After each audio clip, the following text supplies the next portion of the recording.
Hello and welcome back, adventurers. This is Captain TTRPG, and today we're talking about Pathfinder 2nd Edition. Hello, adventurers, and welcome back. I'm so happy to have you here with me today. So it turns out that you've decided you want to try some spellcasting. I think that's a great choice.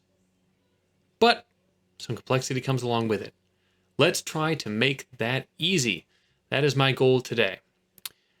So, while there is more complexity in spellcasting than there is in being a martial character, I don't think it's that much more, and I think that we can make it so that when you're done with this video, you feel comfortable enough to go ahead and build your character and get it out there on the team. There are 4 kinds of spells in Pathfinder 2nd Edition. Sounds daunting, I promise you, we'll make that very easy. These 4 types are cantrips, leveled spells, focus spells, and innate spells. But before we jump in and talk about exactly what each of those means, there's a few things I want to say at a high level that we need to keep track of. So if you're using a builder like Pathfinder2e or one of the many free Pathfinder 2nd Edition character builders out there, they'll calculate this for you, but we will need to calculate your spell attack modifier and what's called your save DC. Your spell attack modifier is used whenever you're using a spell that specifically asks for an attack roll or has the attack trait. These spells are used against an individual creature's AC, much like just striking with a weapon is. When we're talking about your save DC, this is when you're casting a spell where they have to, either one creature or multiple creatures, must make some sort of save, say fortitude, will, or reflex save against your spell. Your spell attack roll is actually pretty easy to figure out, and it's the same way that you would figure out an attack modifier for a weapon. This is simply your spellcasting ability score modifier. So let's take Druid, for example, your wisdom modifier, because that's their casting ability score, plus your level of training in your spellcasting. So at level 1, this is a +2 because you're trained, plus your level, which at level 1 is 1. So at level 1, your spell attack modifier would be 7. Most of the time, assuming you put all of your ability scores into wisdom, you could. +4, +2, +1. Your save DC is also pretty easy to put together. Your save DC is what people have to roll against in order to see if they succeed against the spells you have cast. And this is that spell attack modifier +10. Nice and easy. So there you go. Those are the 2 numbers we need to keep track of while we talk about the rest of spellcasting. So, talked about the 4 types of spells. Let's get into these. The first is cantrips. For anybody coming from D&D 5e, cantrips are very similar in the way that they work. This is a type of spell you can cast as much as you want. There's no resources attached. As long as you've got the actions you need to cast it, and there's no restriction listed on the spell, you just cast away. So if I've got a 2-action cantrip that deals damage from range, if I have 2 actions left on my turn, I can cast my cantrip. Nothing to keep track of. The other interesting thing about cantrips is they automatically heighten, which is to say that they improve over time. Heighten in Pathfinder 2nd Edition is what happens when a spell increases by 1 spell level. So cantrips do this automatically, which is to say that you've got these basic spells that you can use all the time, and they just slowly get better with your character level. If you're used to D&D 5e, there were certain levels that your cantrips got better, but in Pathfinder 2nd Edition, your cantrips automatically heighten at odd levels. So at level 1, 3, 5, 7, and so on, your cantrips heighten by 1. Now, not all cantrips gain benefit from heightening 1. Sometimes it takes them heightened twice before they gain a benefit, but they are always doing that with you. Nothing you need to worry about or think about. If you're using a builder, it'll automatically happen for you in that builder. Usually cantrips have a minor effect compared to other spells, but this is just because you can cast them over and over and over again. Leveled spells require the use of spell slots. So if you have unused spell slots and you have prepared that spell to use that spell slot, you can cast it. What does this mean? If I have a level 1 fear spell that I have said, oh, I'm going to use this level 1 slot for casting that fear spell, I can expend the slot and I cast the spell. Once that slot's gone, it's gone until the next morning.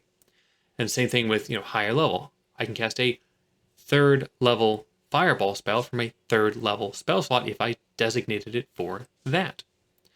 And then depending on what I do as a spellcaster, I might be able to cast fear from a 3rd level spell slot, but we'll get more into that later. So you need to have spell slots and expend them to use leveled spells, and expended spell slots come back in the morning's preparations. Halfway there. So far, so good. How about focus spells? Now we're getting into the stuff that you maybe haven't used before in other systems. Focus spells are granted by certain feats or class choices or archetypes. These are very specific spells that aren't on any actual spell list. In order to cast them, you use focus points. When you first get a focus spell, you are given a focus point. Every time you add a new focus spell to the number you know, you add a focus point, up to 3 focus points. You could have 50 focus spells, but you can only ever have 3 focus points. So what makes them different than spell slots? Well, first, a focus point can be regained between combat.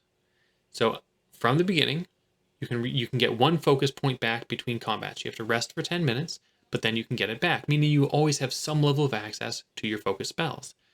The second is focus spells automatically heighten, just like cantrips. So you don't have to worry about having a 5th level focus spell slot or something like that. It's just, nope, focus points, and they're used to cast focus spells. They're general like that. You don't prepare your focus spells, you simply know them, and you can use any of them with your focus points.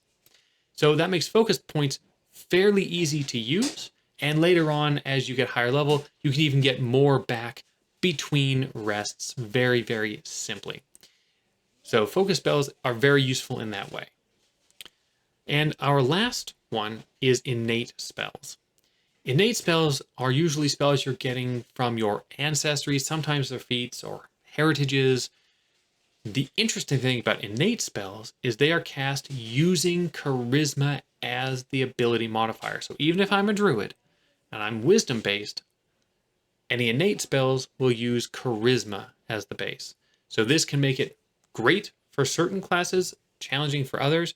It also means if you are not a normal spellcaster, meaning if you are like a fighter or a swashbuckler or something, and you get access to a innate spell, you may still be able to cast it without spell slots, because most innate spells tell you how often you can cast them per day. They use no resource.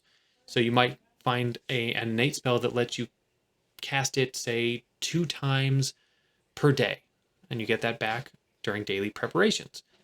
Great. That means as long as I'm using charisma, just about anybody can make use of these innate spells.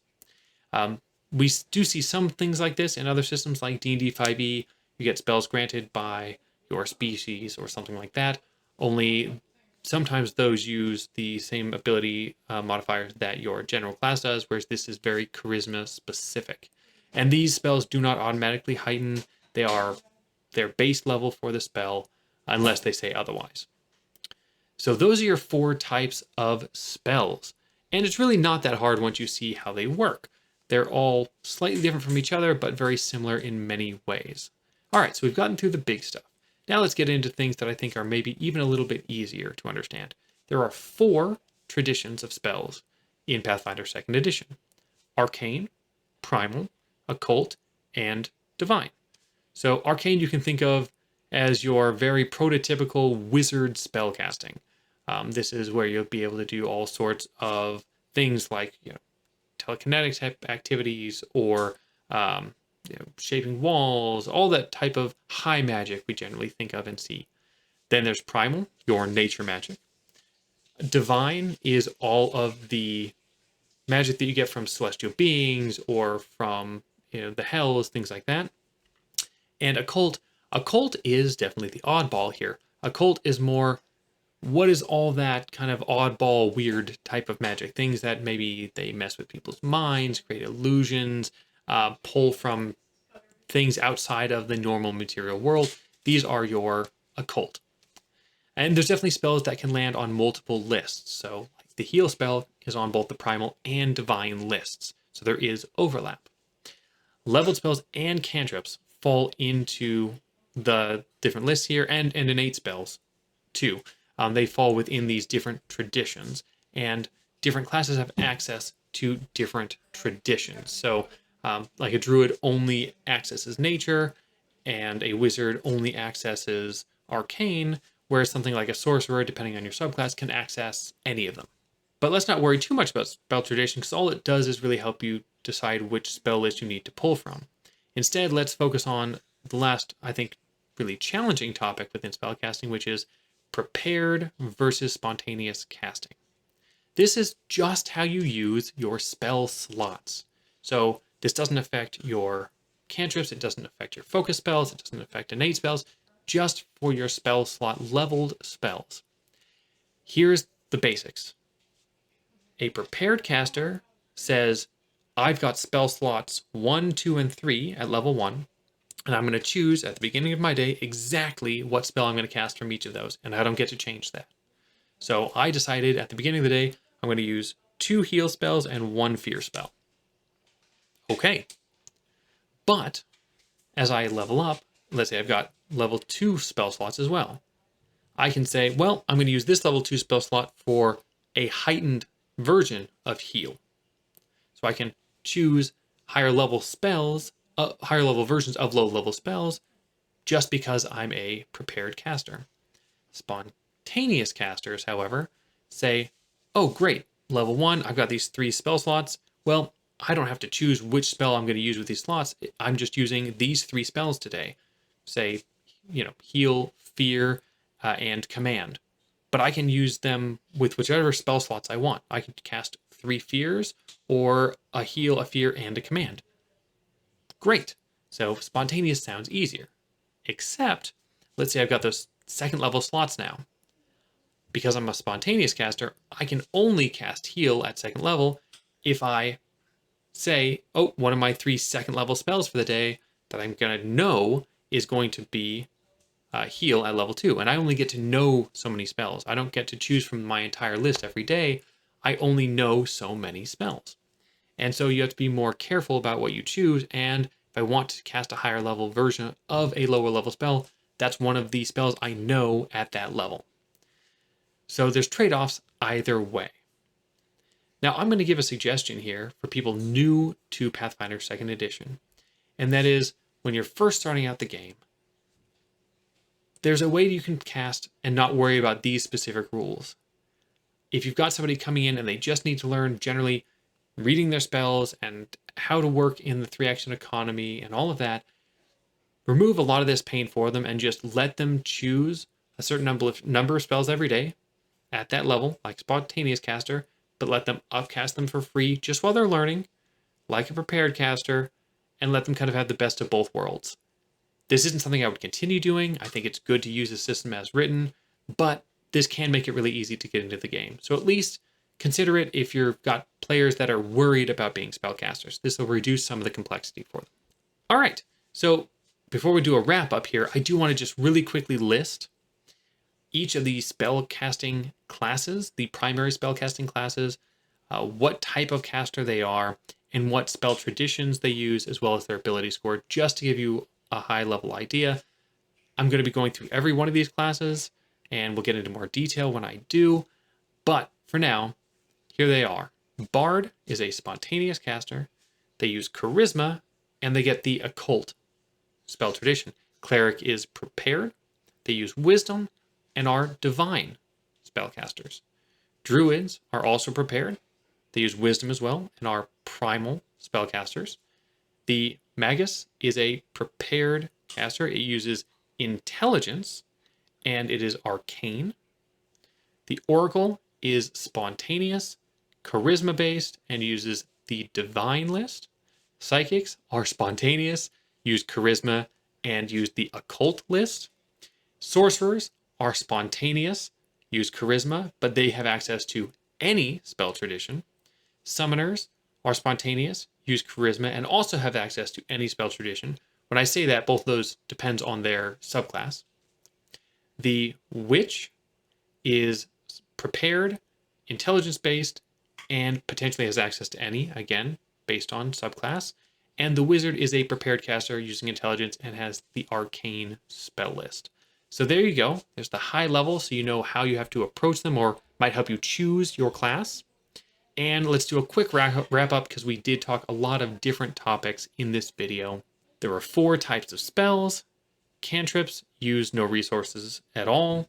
Leveled spells use spell slots. Focus spells use focus points.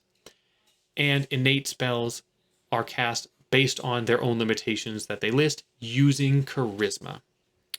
Prepared casters have to know exactly what spell they're casting with every spell slot every day, but can upcast them, meaning heighten them, without having to relearn them. Spontaneous casters can use their spell slots on whichever spells they know of that level every day, but if they want to use a level that is or a spell that is heightened, they have to learn it and use it as one of their learned spells for that level. So there you go. I hope that was helpful. I hope my tips will also help new players and new GMs get players into spellcasting. I think spellcasting is a lot of fun in Pathfinder 2nd Edition. Don't let all of this scare you. You can make it easy for yourself. Just focus on something that sounds fun to you. And with that, as always, adventure on.